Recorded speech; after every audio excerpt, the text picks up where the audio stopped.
अस्सलामुअलैकुम दोस्तों, क्या हाल है। आज हम बताएंगे सोलर पैनल के रेट। दोस्तों, लॉन्जी, कैंडियम, जिनको सब सोलर पैनल मार्केट में आ गए हैं।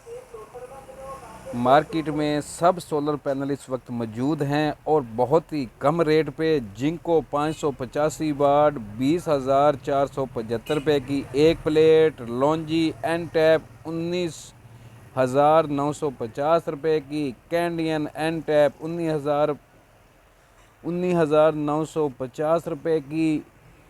ये देखो, आपके सामने स्टॉक मौजूद है। बहुत बड़ा स्टॉक इस वक्त पाकिस्तान में आ गया है। जिस आदमी को चाहिए मार्केट में जाए, ख़रीदे। 32 रुपये वाट भी आपको इस वक्त मिल रहा है।